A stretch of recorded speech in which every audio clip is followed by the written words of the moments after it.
Nama saya William. Saya basicnya dulunya itu bukan Kristen. Jadi Tuhan selamatkan saya, sehingga saya sampai di hari ini saya boleh menyampaikan sharing firman Tuhan semua itu atas kebaikan Tuhan. Nah, apa yang saya mau sharingkan hari ini adalah hasil perjalanan hidup saya dari saya belum kenal Tuhan sampai saya kenal Tuhan sesat lagi, habis itu tobat beneran. Dan doa saya supaya jangan tersesat lagi, karena kemarin saya tersesat itu 20 tahun, cukup lama, makan waktu hidup saya itu cukup lama. Jadi setengahnya Israel. Israel kan di padang gurun 40 tahun, saya 20 tahun. Gitu. Nah, di dalam kehidupan yang saya jalani, ada hal yang harus kita sadari itu adalah di dalam hidup ini kita selalu kita menghadapi selalu pilihan. Dikala kita menentukan pilihan yang salah, itu akan mendatangkan bencana. Kan begitu ya. Nah, setiap pilihan kita itu, apa yang kita buat hari ini, itu menentukan pilihan kita di masa depan. Keadaan kita hari ini, itu semua atas pilihan kita di masa lalu.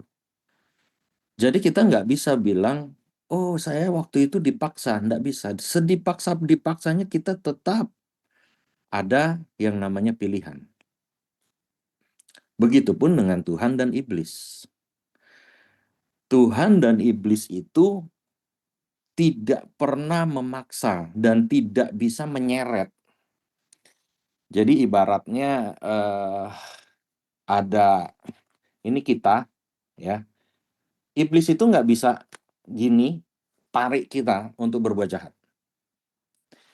Ini kita, Tuhan nggak bisa begini, tarik kita untuk harus ikut dia. Itu melawan tatanan, nggak bisa. Dari zaman dulu itu nggak bisa. Tuhan itu hanya memberikan nasihat, dikasih tahu jalannya. Nah, kita mau pilih mana? Setan juga kasih tahu jalan dia. Nah, setan ini kan, masalahnya setan ini, dia tahu firman Tuhan. Masalahnya di situ. Jadi dia copy nih, dia copy paste nih, dicontek sama dia, ya kan? Firman Tuhan dicontek sama dia, diputar-putar balik. Nanti saya kasih contohnya hari ini. Nah, makanya kenapa hari ini judulnya adalah upah memilih Tuhan. Ya. Dalam hidup ini kita harus pilih, saudara. Kita tidak bisa ada di tengah-tengah. Jalur hidup itu hanya ada dua, kiri kanan, tidak ada jalan tengah, itu nggak ada. Kiri kanan, ikut jalan Tuhan atau ikut jalan setan, ikut jalan iblis, gitu loh. Kita nggak bisa kalau misalnya dia bilang, oh Pak, saya ke gereja setiap minggu, PA hari Selasa, Kamis saya datang, saya pelayanan, saya main musik, saya WL, saya usher dan lain-lain. Tapi ketika kita keluar gereja, kita balik ke kehidupan lama kita. Gitu. Saya dulu hidup lumayan keras, saya hidup di jalanan. Saya tahu orang ngelihat orang mabok, saya tahu lihat orang yang kasar, saya sendiri orang yang seperti itu. Saya hidup di jalanan, saya harus mempertahankan diri saya. Jadi saya tahu kehidupan seperti itu bagaimana, saya tahu. Itu hidup yang kadang kita berpikirnya, saya nggak ada pilihan lain. Gitu loh. Tapi kalau dulu saya di luar Tuhan, iya, saya bisa ngomong gitu, saya nggak ada pilihan lain. Tapi ketika saya kenal Tuhan, di dalam Tuhan itu selalu ada pilihan. Kenapa saya pilih Tuhan? Karena sesusah-susahnya hidup, sesusah-susahnya kondisi saya, dibandingkan sebelum saya kenal Tuhan, selalu ada jalan keluar. Bukan bebas dari masalah, tetapi selalu ada jalan keluar di dalam Tuhan. Gitu loh. Masalah datang, susah, pusing pala, stres, iya. Tetapi ketika saya berdoa, saya minta tolong sama Tuhan, pasti ada jalan keluar. Nggak selalu ekspres, Bisa 1 hari, 3 hari, seminggu, sebulan. Ya buktinya saya habis kenal Tuhan, saya sesat lagi 20 tahun. Doa saya baru dijawab sama Tuhan itu selama 20 tahun. Gitu loh. Nah, tapi itu kenapa 20 tahun? Karena saya keras hatinya. Tidak ada yang membimbing saya. Dulu saya nggak ada pembimbing. Jadi saya itu berjalan sendiri. Saya masuk Kristen, saya tahunya datang gereja, baca Alkitab, pelayanan. Saya ketua pemuda, wah macam-macam dah. Gitu. Nah, hari ini kita mau belajar memilih Tuhan itu ada yang namanya tuntutan, konsekuensi, dan upah. Ya, coba boleh dibantu Pak ininya, slide-nya. Kita masuk ayat pertama di Matius 6 ayat 24. Bisa lihat semuanya? Kelihatan? Aman? Aman, mantap.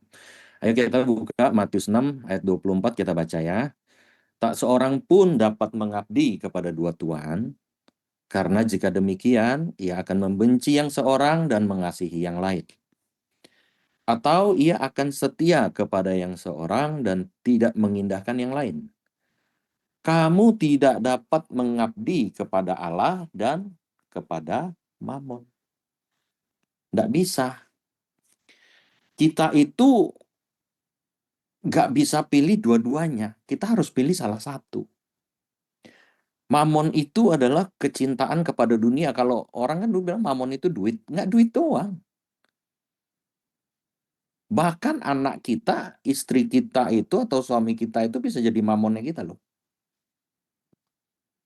Ya, ini ya mungkin banyak yang bertentangan. Tapi gini, saya jelasin. Ketika engkau membela anakmu atau istrimu atau suamimu, tetapi engkau melanggar firman Tuhan, itu kau sudah jadikan mereka mamon. Kamu membela posisimu sebagai jabatanmu, sampai-sampai kamu melanggar firman, jabatan itu mamonmu. Pokoknya apa yang kamu lakukan, kamu bela mati-matian, sampai kamu berani melanggar firman Tuhan, itu adalah mamonmu. Karena kalau kamu mengabdi kepada Allah, itu nggak mungkin. Kita nggak mungkin melanggar firman Tuhan. Kayak kalau kita sayang sama orang tua kita gitu kan kita nggak mungkin melanggar aturan-aturan dia. Kita pasti ikutin aturan-aturan dia. Kenapa? Karena kita mau menyenangkan hati orang tua kita kan gitu kan. Kita punya anak kita kadang anak-anak sekarang ini aturan mainnya banyak ini kan. Kadang saking sayangnya itu kita bisa ikuti aturan mainnya dia. Gitu loh.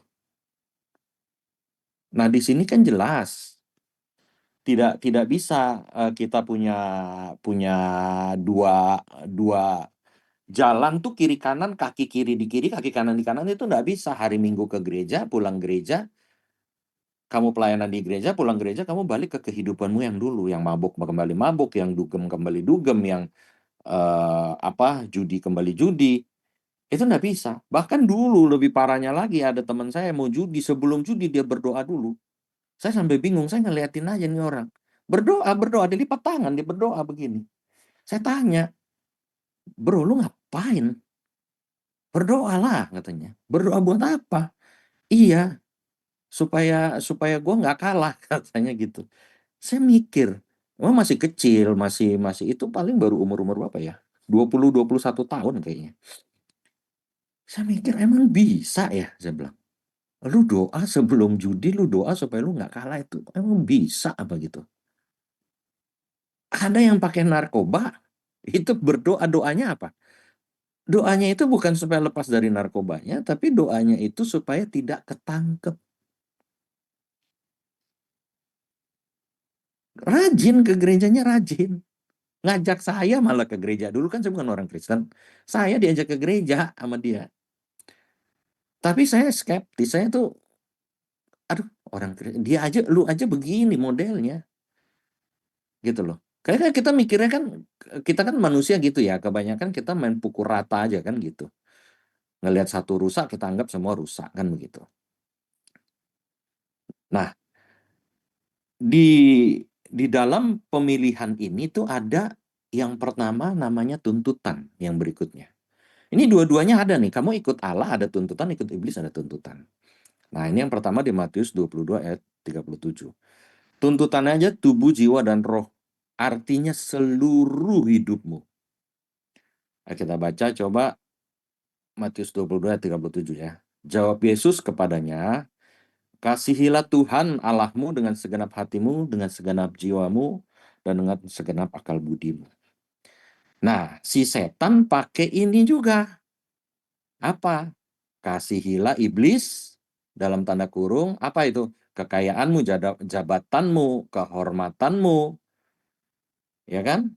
Dan lain-lain, dengan segenap hatimu, dengan segenap jiwamu, segenap akal budimu. Makanya orang kalau bisnis, itu bisa tega nyikut orang. Gimana caranya gue mempertahankan kerajaan gue? Bagaimana saya bisa mempertahankan kekayaan saya tanpa memikirkan orang lain? Makanya orang kalau diberkati, hati-hati. Nggak semua berkat itu datang dari Tuhan. Jasmani. Kekayaan itu belum tentu datang dari Tuhan. Kita naik jabatan belum tentu datang dari Tuhan. Kamu dapat remisi belum tentu dari Tuhan. Serius. Berapa banyak orang yang keluar, dia kambuh lagi. Saya banyak ketemu, teman saya itu banyak yang aneh-aneh. Yang pernah ketangkap juga ada. Tapi gini loh, ini iblis ini nggak pinter. Dia hanya copy paste. Tuhan minta kamu mencintai Tuhan segenap hidupmu. Segenap hidupmu artinya bukan di gereja doang. Pembuktian cintamu kepada Tuhan itu bukan kamu nangis-nangis di gereja. Pas penyembahan nangis-nangis sampai sesegukan. Bukan itu. Setelah kamu keluar gereja, itulah pelayananmu yang sesungguhnya. Ketika kamu tersinggung, bisa nggak kamu nggak marah? Ketika mulut asam, bisa nggak kita menahan diri untuk tidak merokok? Di dalam gereja kan nggak mungkin kita ngerokok kan? Betul nggak? Ya, ya kali kan lagi orang khotbah nyalain kan nggak mungkin juga. Betul? Nah, bisa nggak kita menahan nafsu kita, menjaga makan kita, menjaga, nggak cuma ngerokok. Makanya orang kadang suka bilang gini kan sama saya, Pak, bolak-balik rokok terus yang disalahin. Katanya gitu. Enggak ngerokok doang. Kamu enggak jaga kesehatanmu, itu salah satu bentuk pemberontakan kita kepada Tuhan. Kita makan, udah tahu nih, udah tahu kolesterol nih, udah tahu, dihajar terus yang minyak-minyak, nggak ada ampun. Sama, itu orang nggak ngerokok, tapi dia tahu dia kolesterol, dihajar. Makanan yang berkolesterol, makanan yang menyebabkan sumber kolesterol disikat terus sama dia. Sama aja sama ngerokok. Intinya itu merusak bait Allah. Tubuh kita kan bait Allah, itu pasti udah tahu kan semua kan. Jadi saya bukan nyalain orang ngerokok doang, sama semuanya. Makan kambing, saya doyan kambing, Pak. Kalau ngelihat saya makan kambing, serem dulu ya. Umur 20-an lah, masih muda lah. Saya masih belum ngerti begini-begini. Saya makan sop kambing itu yang Betawi, yang pilih-pilih. Colok-colok, pilih-pilih. Itu saya bisa makan itu, pilihannya itu, daging pilihannya bisa 10. Saya tambah lagi sate 10. Coba. Orang ngelihat saya, itu yang jualan kambing aja ngelihat saya serem makan kalau datang. Dan itu saya makan seminggu bisa 2-3 kali loh. Sekarang saya makan kambing sebulan nggak sekali. Karena kita belajar. Oh, wes nggak boleh. Karena tubuh ini bait Allah, saya harus jaga. Gitu. Jadi bukan masalah merokoknya doang. Makanya seluruh hidupmu artinya apapun yang kamu lakukan, apapun yang kamu katakan, Apapun yang kamu pikirkan, rasakan, lihat, dengar itu harus yang menyenangkan hati Tuhan. Berat Pak, emang berat. Surga nggak gratis bro. Surga itu berat, mahal. Kamu mau hidupmu dipulihkan, mahal. Ada yang harus kamu korbankan. Pengorbananmu adalah kamu tidak menjadi sama seperti dunia. Kamu jangan ngikutin apa yang dunia tawarkan. Setan pun tuntutannya sama. Kamu kira enggak ya? Kamu dikasih senang. Cuman bedanya apa yang enak nih? Oh, yang nikmat, yang pokoknya apa deh? Misalkan kamu doyannya apa? Minum, ya kan? Kita doyan minum. Waduh, wah nggak masalah, minum nggak apa-apa. Demannya berzina misalkan.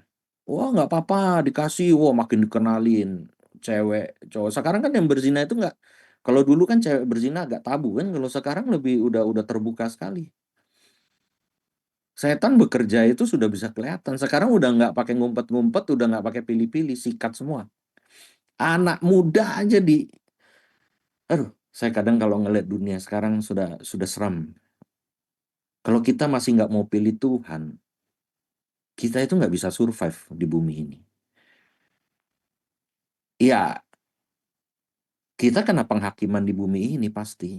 Nggak bisa sudah. Makanya ini saya bawa topik ini dasar. Jadi saya mau saudara itu punya dasar yang kuat untuk memilih Tuhan atau iblis. Jadi ke gereja aja nggak cukup. Kayak sekarang ini kan mungkin di lapas ini kan kalau gereja itu bisa setiap hari ya mungkin ya. Setiap hari mungkin ada ibadah ya. Waktu itu saya pernah ke lapas mana gitu. Eh dia sehari 2 kali loh. Ibadahnya sehari 2 kali. Saya sampai kaget. Hah? Sehari 2 kali? Saya bilang kamu ibadah sehari 2 kali. Kalau sampai keluar dari sini masih nakal juga. Wes sudah nggak ngerti. Jangan sampai Tuhan angkat tangan sama kita. Jangan sampai Tuhan memalingkan mukanya dari kita. Gitu. Jadi kita pahami dulu nih tuntutan Allah seluruh hidup kita. Seluruh hidup kita adalah mau di gereja dan di luar gereja. Di dalam gereja mah semua orang rohani kok. Nggak ada orang di dalam gereja itu ngomong kasar, ngomong binatang-binatang, itu nggak ada. Semua rohani. Preman masuk gereja rohani. Rohani banget. Dia tahu shalom, dia tahu haleluya, dia tahu hosana, dia tahu, banyak lah yang dia tahu. Nah, tapi masalahnya kamu keluar gereja, dibawa nggak haleluyanya? Begitupun dengan setan. Setan akan ambil seluruh hidupmu loh. Seluruh hidupmu dihabisin sama dia. Makanya kan dibilang kan setan itu membinasakan. Hancur hidup kita sama setan itu. Nah, yang kedua, kita lihat ada konsekuensi yang harus kita jalani atau tanggung jawab yang kita dapatkan. Nah, ini berat nih kalau ngomong ini nih, menderita bersama Kristus. Kalau setan menikmati kebahagiaan di bumi. Nah, ini yang berat, Pak. Tapi tenang, saya jelasin. Saya agak cepet ya, tapi nangkep ya. Nangkep nggak nih? Yang tadi nangkep ya. Seluruh hidupmu untuk Tuhan ya. Jangan 10%, 20%, 30%, 100% untuk Tuhan. Oke? Amin. Mantap. Nah, kita sekarang yang kedua adalah konsekuensi mengikut atau memilih Tuhan. Adalah menderita bersama Kristus. Filipi 1 ayat 29. Sebab kepada kamu dikaruniakan bukan saja untuk percaya kepada Kristus, melainkan juga untuk menderita untuk dia. Setan pakai ayat ini. Sebab kepada kamu dikaruniakan bukan saja untuk percaya kepada iblis, melainkan untuk bersuka cita untuk dia, bersama dia. Sama, ini kan yang diputar sama iblis. Betul? Ketika menderita, iblis ngomong tuh, lu nggak bosen hidup lu begitu-gitu aja? Lu nggak bosen? Lu lihat tuh tetangga tuh, motor baru lagi. Tuh, lihat tuh. apa saudaramu tuh, oh beli mobil, lah kamu masih naik apa, masih naik apa namanya kendaraan umum, ya kan? Ya kan? Karena setan gitu kan. Orang kan kebanyakan itu kan gara-gara gara-gara iri hati itu kan, pengen ngerasain ini, pengen ngerasain itu. Menderita untuk Tuhan itu, penderitaan di dalam Kristus itu, kita harus tahu bahwa itu termasuk karunia yang Tuhan berikan untuk kita. Wah, nggak ada, Pak. Ikut Kristus menderita. Siapa bilang? Ada di Alkitab yang tulis begitu. Ikut Kristus pasti nggak menderita. Nggak ada. Lihat 12 Rasul Yesus. 12 murid Yesus. Ada yang hidupnya enak. Ada yang meninggalnya enak. Nggak ada. Hidup dalam penderitaan semua. Paulus. Itu orang kaya loh. Orang punya jabatan tinggi loh. Dia bisa bunuh orang Kristen tanpa diadili. Dia dikasih kebebasan untuk membunuh, bahkan menganiaya. Dia boleh siksa dulu sebelum dia bunuh. Jadi istilahnya menjadi pembunuh berdarah dingin, tapi nggak bakalan kena hukum. Dia tinggalkan loh. Hidupnya jadi di mana? Di penjara. Mending susahnya susah itu. Dia hidup di penjara. Sampai akhir hidupnya itu dia kan dipenggal. Di penjara. Bahkan di 1 Petrus Matius 13 ini dibilang apa? Sebaliknya bersukacitalah sesuai dengan bagian yang kamu dapat dalam penderitaan Kristus. Supaya kamu juga boleh bergembira dan bersukacita pada waktu ia menyatakan kemuliaannya. Tapi saudara jangan takut. Ini kayak begini nih udah ketar-ketir, udah gemeter. Bukan bilang saudara tuh harus hidup susah. Enggak. Penderitaan zaman Rasul sama zaman kita sekarang itu beda. Kalau dulu itu kan masa-masa penganiayaan, makanya penderitaannya model seperti itu. Penderitaan kita hari ini adalah kita tidak menikmati dunia, kita tidak memilih jalannya yang setan siapkan untuk kita, tapi kita lebih memilih jalannya Tuhan. Contoh, kamu disamperin orang, ya, kamu ditawarin posisi dari OB, dari kita cuman ngojek, tiba-tiba dibilang kamu mau nggak jadi manajer di tempat saya, ya, kamu jadi manajer tempat saya, tapi kamu harus nurut sama saya. Apapun yang saya suruh, kamu harus ikutin. Nah, ketika kita kan nggak mikir, oh iya nggak apa-apa deh, kita coba deh. Pas masuk, ternyata cara bisnisnya nipu orang. Nah, kita ini di lini depannya nih. Nah, kalau kamu ikut dia, gaji kamu 10 juta sebulan. Kalau kamu Gojek, 2-3 juta sebulan. Pas-pasan, makan ya cuman bisa, ya pokoknya sehari makan dapat lah. Tapi kamu dengan ikut orang ini, ikut nipu orang, kamu bisa dari naik motor biasa, kamu bisa beli NMAX, kamu mungkin bahkan dijanjin dicicilin mobil, dikasih tempat tinggal yang mewah. Kamu pilih yang mana? Apakah kamu memilih taat kepada Tuhan? Tuhan bilang kan nggak boleh menipu itu, tak? Dan tetap hidup sebagaimana adanya kamu, atau kamu pilih itu yang lebih besar gajinya, tapi itu melanggar firman Tuhan. Ngerti nggak maksudnya menderitanya di sini? Jadi saya bukan ngomong, lo kalian jangan kaya lo ya, yang susah hidup, pikul salib. Bukan itu. Saya ngomong begini, kalaupun hidup kita susah di bumi ini, 70 tahun Pak, 80 tahun. Mau berapa lama sih? Itu lihat 1 Petrus 4:13, yang bagian bawah. Supaya kamu juga boleh bergembira dan bersukacita pada waktu ia menyatakan kemuliaannya. Kita dimuliakan bersama-sama dengan Yesus loh nanti loh. Kita masuk kerajaan Bapa itu kekal selama-lamanya. Kita menderita di bumi ini 70 tahun, 80 tahun, 90 tahun, maksimal mungkin sekarang 100 tahun kali ya. Dengan keadaan sekarang mungkin 100 tahun. Itu pun udah sakit-sakitan. tapi kita di sana nanti kekal. Atau kamu lebih pilih, wah, saya mah nggak mau pusing. Saya dulu ada teman gitu, dia bilang, gue nggak, aduh, lu jangan ngomong sama gue deh tentang surga atau neraka dah. Itu mah urusan belakangan. Yang penting gue happy dulu di bumi ini. Ya sudah, kalau kamu mau pilih happy di bumi ini, ya silakan-silakan saja. Ini yang tadi saya bilang, kami ada di sini hanya untuk membimbing. Jangan, Pak.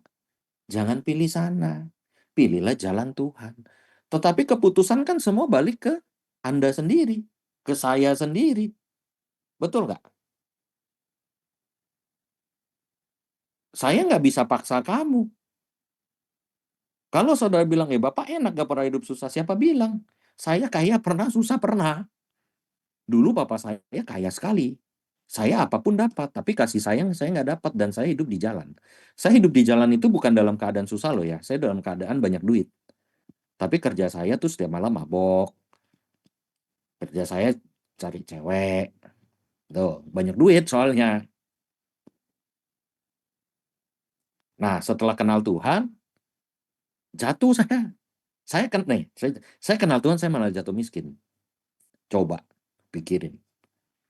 Tapi saya nggak mau ini, saya nggak mau nyerah. Saya tetap setia, saya pilih untuk setia sehingga adalah di sini saya. Tuhan tidak mempermalukan saya. Sesusah-susahnya saya nggak dipermalukan. Saya nggak pernah minta-minta, saudara. Saya tidak pernah minta-minta. Walaupun saya cuma makan nasi pakai kecap, nasi pakai telur, nasi pakai kerupuk, atau cuma nasi putih doang juga saya pernah makan. Jangan saudara pikir saya nggak pernah loh. Saya kelaparan juga pernah. Makan sehari sekali. Cuma nasi putih pernah.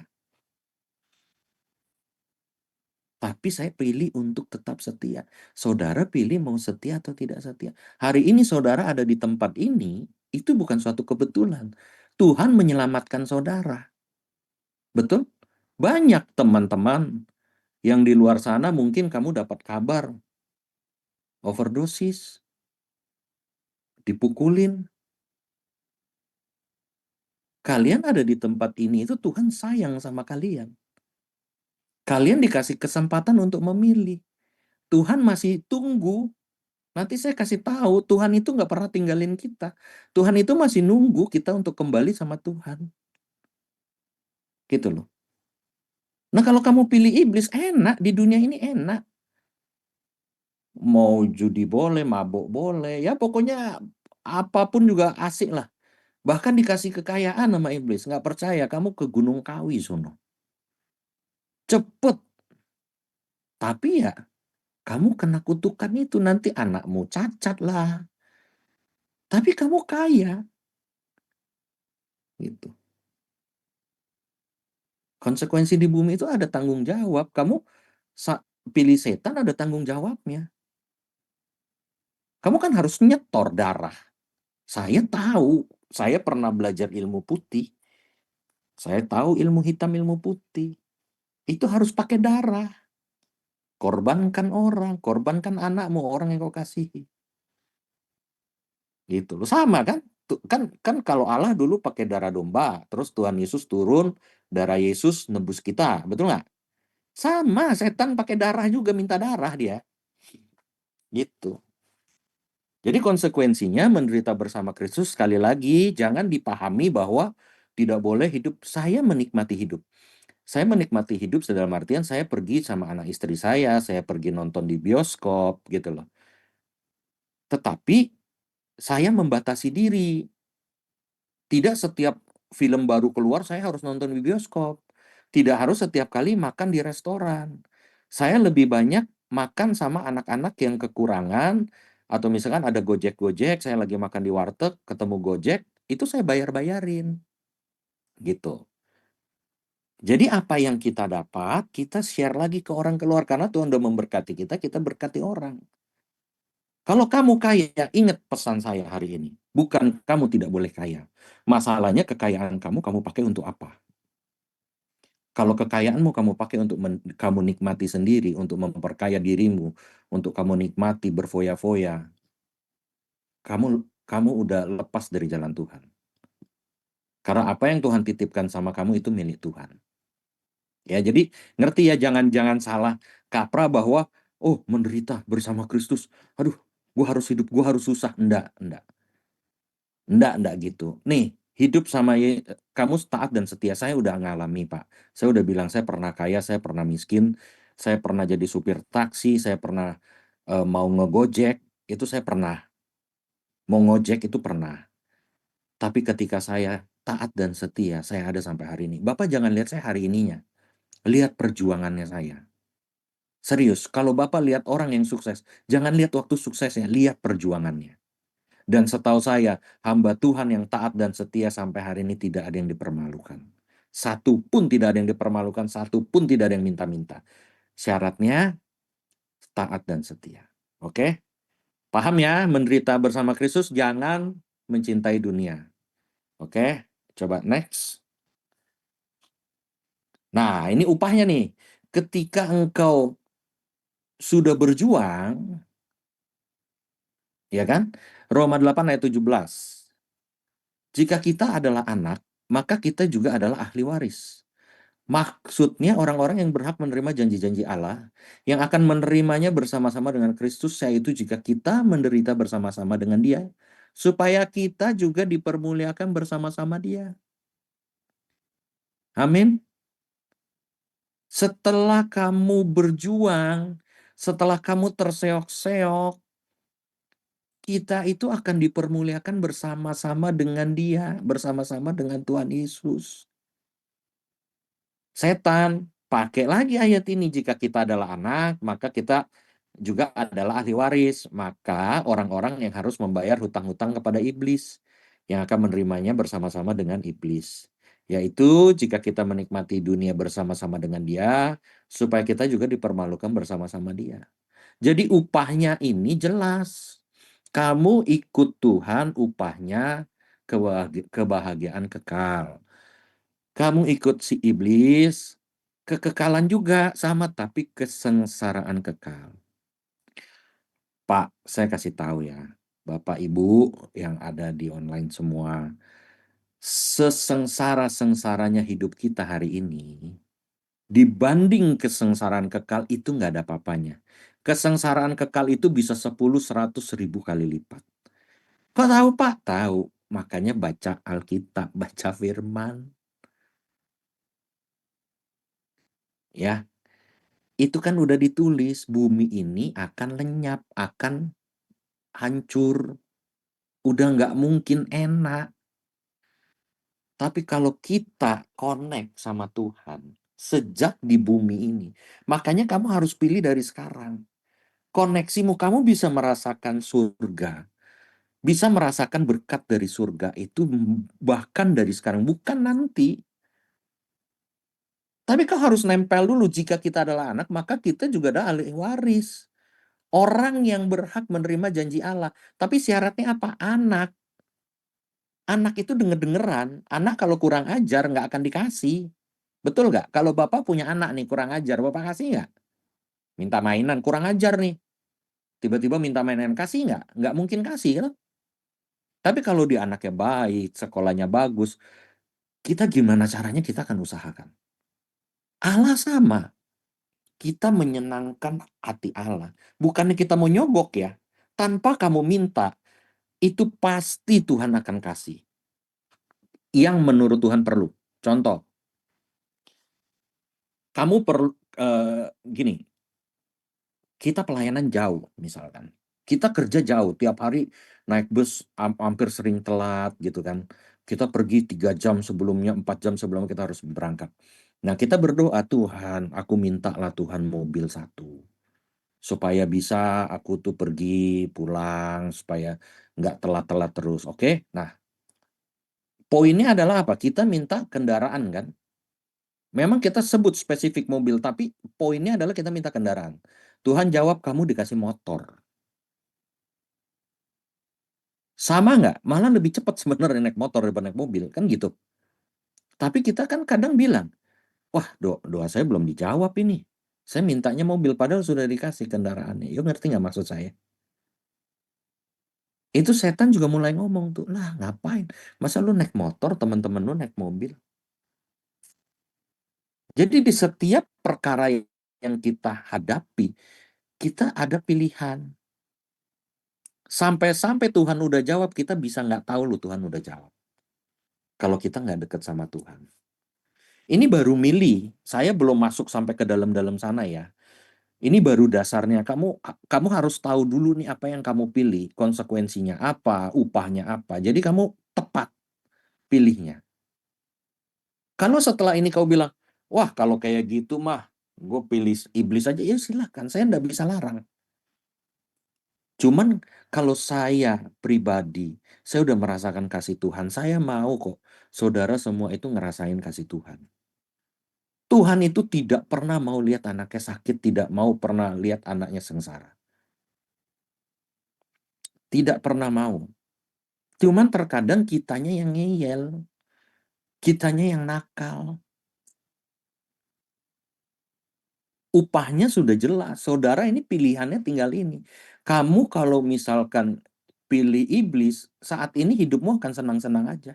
Tapi ya enggak juga. Buktinya kan kita ada di tempat ini. Kan gitu kan. Dan setahu saya orang yang milih iblis itu sejak di dunia sengsara. Kesenangannya itu sesaat. Sesaat banget.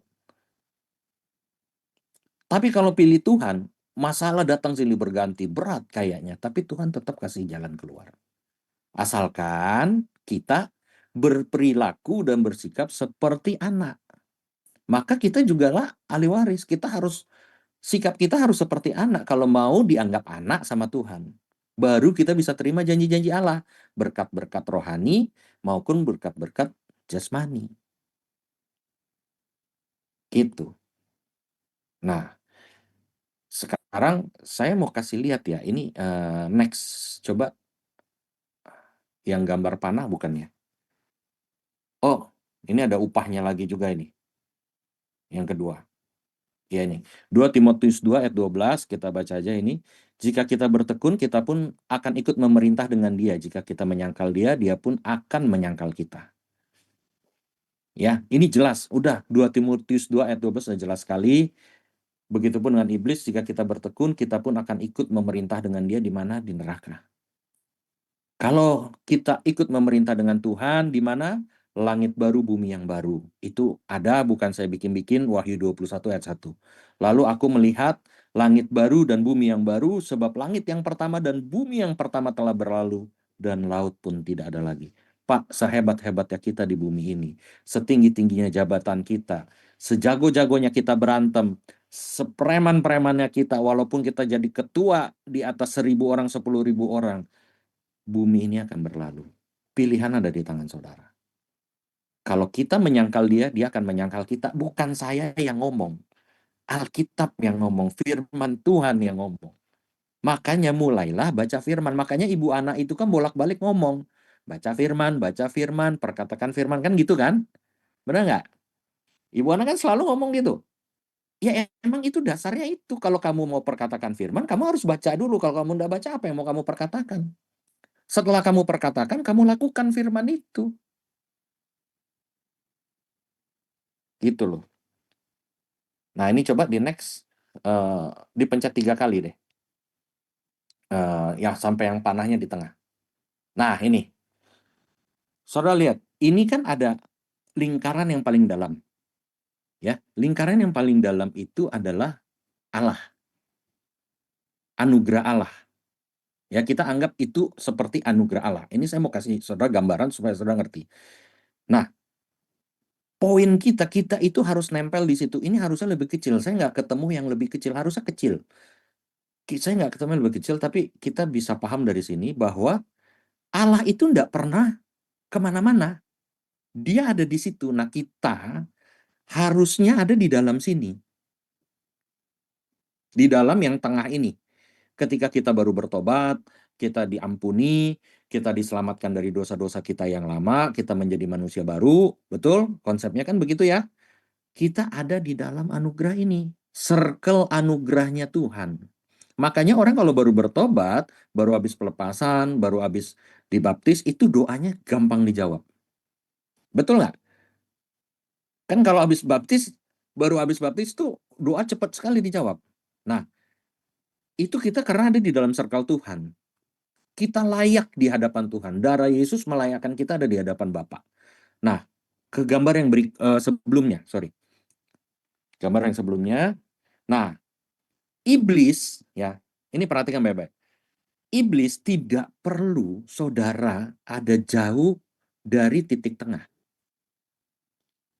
Perhatikan baik-baik. Ini yang sebelumnya lagi, coba tolong. Nah, nggak perlu jauh begini. Ini kan jauh banget nih. Dari titik tengah, dari anugerah, dari Allah. Itu kan jauh nih kita nih posisinya. Ya toh? Nah, kita balik yang tadi yang setelah ini. Nah, iblis hanya perlu saudara tidak ada di dalam lingkaran itu. Contohnya apa? Kamu pelayanan, kamu khotbah, kamu main musik untuk Tuhan, kamu pergi ke gereja Senin sampai Minggu, kamu sehari 3 kali beribadah di hari Minggu. Tetapi kamu keluar, kamu tidak ada perubahan. Kamu tidak bisa nangkap firman, kamu tidak bisa nangkap apa yang orang ngomongin, pendeta itu ngomong apa, si pembawa firman itu ngomong apa. Semuanya itu nggak bisa kamu tangkap. Ini yang setan mau. Kenapa kamu tidak bisa tangkap? Karena kamu tidak ada hubungan sama Tuhan. Kita tidak ada hubungan sama Tuhan. Saya dulu begitu, saya gereja rajin. Saya kan bilang, saya ketua pemuda, saya begini, saya pelayanan, aduh banyak banget dah. Tapi saya punya kehidupan sendiri di luar. Tapi saya juga waktu itu dibilang saya jahat, nggak jahat loh. Setelah saya kenal Yesus, saya itu baik. Saya nolong orang. Saya bukan nggak nolong orang, saya tolong orang, saya nggak jahatin orang. Tetapi saya tidak pernah membangun hubungan dengan Tuhan. Saya nggak pernah baca Alkitab di luar. Tapi saya nolongin orang. Ini contohnya. Makanya di Matius 7, ya kan? Bukan orang yang teriak-teriak namaku yang masuk ke dalam kerajaan Bapa, melainkan orang yang melakukan kehendak Bapa. Bukan orang baik. Kau ngusir setan memang pasti masuk surga? Belum tentu. Bisa nggak ditampilin ya ayatnya ya? Atau bisa bisa teman-teman bisa cari Matius Matius 7, kalau bisa ditampilin lebih bagus sih. Matius 7 ayat 21, kalau enggak ada, coba buka Alkitabnya, pada ada bawa Alkitab kan? Ya, kalau udah dapat angkat tangan, nanti saya bantu bacakan. Udah oke? Oke.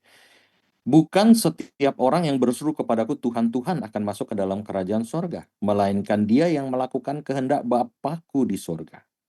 Ayat berikutnya, pada hari terakhir banyak orang akan berseru kepadaku Tuhan, Tuhan, bukankah kami bernubuat demi namamu dan mengusir setan demi namamu dan mengadakan banyak mujizat demi namamu juga? Apa kata Tuhan? Pada waktu itulah aku akan berterus terang kepada mereka dan berkata, aku tidak pernah mengenal kamu, enyahlah padaku kamu sekalian pembuat kejahatan. Ini nih. Dia usir setan, dia doain orang sakit sembuh, dia bernubuat. Semuanya seakan-akan rohani. Tapi sebenarnya dia ada di luar circle ini. Makanya Tuhan tidak pernah tinggalin kita. Jangan pernah sekali-sekali bilang, Tuhan ninggalin saya. Tidak pernah. Kita yang ninggalin Tuhan. Kapan kita ninggalin Tuhan? Ketika kita tidak melakukan firman dan kita tidak membangun hubungan dengan Tuhan. Membangun hubungan dengan Tuhan apa? Doa. Doa. Baca firman. Perkatakan firman. Lakukan firman. Jangan membenci, jangan membunuh, jangan iri hati. Ya itulah semua. Baca Alkitabnya, dibaca nanti ngerti. Tuhan udah siapkan di Alkitab itu semuanya sudah ada. Kita sudah effortless, udah nggak perlu mencari tahu sampai bagaimana banget. Bukannya Alkitab, semua ada di Alkitab. Saya harus gimana, saya harus apa. Ada semuanya. Makanya mulai hari ini, kalau saudara memutuskan untuk memilih jalan Tuhan, simple. Mulailah berdoa. Bangun tidur atau sebelum tidur, berdoa, baca firman, perkatakan firman, lakukan firman. Mulai dari situ, saudara. Berarti kalau saya lakukan itu, hidup saya pasti akan aman nih, Pak. Enggak juga, tetep aja masalah mah ada, tapi saya kasih tahu, masalah ada, tapi pasti ada jalan keluar. Apapun masalah yang kau hadapi hari ini, itu cuman satu kuncinya, gampang. Lipat tangan, tutup mata, menghadap Tuhan. Pasti ada jawabannya. Nggak mungkin Tuhan nggak jawab. Tuhan tuh pasti jawab. Jawabannya ada 3. Yang paling enak iya langsung kejawab. Kedua nanti, ketiga enggak. Ya, jadi jangan bilang Tuhan nggak jawab. Tuhan pasti jawab, nggak mungkin jawab. Oke, terakhir kesimpulannya adalah Pengkhotbah 12 ayat 13. Akhir kata dari segala yang didengar ialah takutlah akan Allah dan berpeganglah pada perintah-perintahnya. Setia, taat. Karena ini adalah kewajiban setiap orang. Ada sebuah kewajiban yang harus kita jalani ketika kita memilih Tuhan, yaitu berpegang kepada perintah-perintahnya, yaitu taat dan setia. Karena Allah akan membawa setiap perbuatan ke pengadilan yang berlaku atas segala sesuatu yang tersembunyi, entah itu baik, entah itu jahat. Oke? Jadi saudara harus tahu. Sekarang saudara saya harap saudara lebih terbuka. Udah ngerti nih, oh kalau saya pilih Tuhan, saya begini. Kalau saya pilih setan, saya begini. Pilihannya di tangan saudara kok. Saudara keluar dari ruangan ini setelah nanti kita berdoa, amin. Keluar dari ruangan ini, ruangan di sana, itu sudah harus dilakukan. Jangan nunggu nanti sore, nanti malam, besok, jangan. Kita perang setiap hari, saudara. Kita bisa jatuh dalam dosa hari ini, misalkan nih, kita putuskan, oke, saya mau ikut Tuhan, saya berhenti ngerokok. Bertahan 3 hari, hari keempat saudara merokok. Nggak apa-apa saudara, bangkit lagi. Hari kelimanya saudara samperin. Hari keempat saudara nggak kuat, kena godaan, jatuh, merokok, hadap Tuhan, minta ampun sama Tuhan. Hari kelima berjuang lagi. Bertahan 1 minggu, nggak tahan, merokok lagi, atau misalkan menjudi lagi, atau apa lagi, gitu. Melakukan kesalahan yang tidak, atau marah lagi, atau pukul orang, atau apa. Menghadap Tuhan, minta ampun lagi. Ya, jangan menyerah, saudara. Pertobatan itu bukan perkara sekali jadi. Hari ini minta ampun terus pasti masuk surga Tuhan, nggak ada. Setiap hari kita bertobat, karena setiap hari kita pasti ada bikin salah. Saya juga sama, saudara. Kita ada di tempat ini bukan berarti saya lebih suci dari saudara. Ya, kita ada di tempat ini, kita sama-sama belajar firman Tuhan. Saya juga belajar. Sampai hari ini saya masih ada pergumulan juga, saya kadang masih ada jatuh-jatuhnya juga, saya kadang suka marah juga, emosi saya suka meluap. Tapi masalahnya setelah kamu melakukan kesalahan, apa yang kamu lakukan berikutnya? Datang sama Tuhan, minta ampun. Minta ampun dengan tulus, terus besok berjuang lagi. Berjuang terus setiap hari. Ya, saudara. Jadi itu aja hari ini, supaya soalnya waktunya juga udah mepet ya. Selamat berjuang, saudara. Saya harap saudara menentukan pilihan yang tepat. Jangan sampai menentukan pilihan yang salah. Nanti dari sini itu ada lagi, lebih dalam lagi, lebih dalam lagi. Tapi ini adalah dasar di mana saudara harus benar-benar pilih. Dan saya udah kasih tahu nih rahasia-rahasianya. Kalau kamu ikut apa yang harus kamu lakukan, bagaimana mengikut Tuhan yang benar, terus nanti dapatnya apa, dan bahkan di bumi ini pun saudara udah mulai mendapatkannya. Jadi itu aja dari saya. Terima kasih. Selamat berjuang. Tuhan Yesus memberkati, dan kita berdoa ya. Bapa, kami berterima kasih. Hamba-Mu sudah menyampaikan firman-Mu. Biarlah Tuhan hati mereka terbuka untuk menerima firman-Mu dan menanam firman-Mu di dalam setiap hati mereka. Sehingga firman ini boleh tumbuh dan berbuah lebat. Sehingga hidup kami boleh dinikmati oleh Tuhan. Bukan setiap kali kami mau menikmati Tuhan, kami mau menikmati Tuhan. Tapi kami juga mau Tuhan menikmati hidup kami. Hidup yang benar di hadapan Tuhan. Pilihan memang selalu sulit. Terkadang kami dihadapkan dengan pilihan, di mana seakan-akan ketika kami memilih pilihan yang sesuai dengan jalan Tuhan, kami akan mati. Tetapi hari ini kami tahu, Tuhan tidak akan pernah meninggalkan dan tidak pernah mempermalukan kami. Seberat apapun pilihan yang harus kami ambil, sehina apapun di hadapan manusia, selama itu menjadi kehormatan bagi Tuhan, kami mau memilih jalan Tuhan. Beri kami kekuatan, tuntunlah tangan kami. Tuhan Yesus, kami mau ikut jejak-Mu. Kami mau belajar taat setia sampai mati. Seperti Engkau taat dan setia sampai Engkau mati di kayu salib. Setia kepada perintah Bapa di surga. Terima kasih Bapa. Biarlah saat ini setelah ini juga kami akan berpisah. Kiranya Engkau memberkati kami ya Bapa. Mari saudara arahkan hati kita kepada Tuhan. Turunlah berkat dari Bapa Surgawi, damai sejahtera dan sukacita. Dari Tuhan Yesus Kristus, tuntunan dan persekutuan dari Roh Kudus, hari ini sampai selama-lamanya. Amin.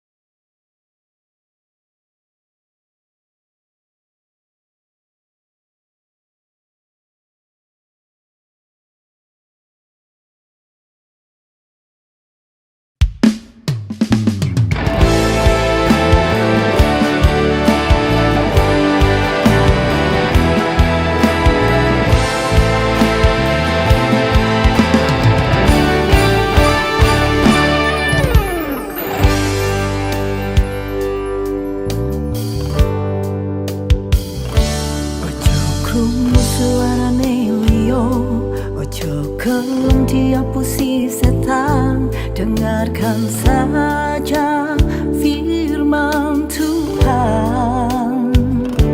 Ojo krungu suarane liya, ojo gelem diapusi setan. Dengarkan saja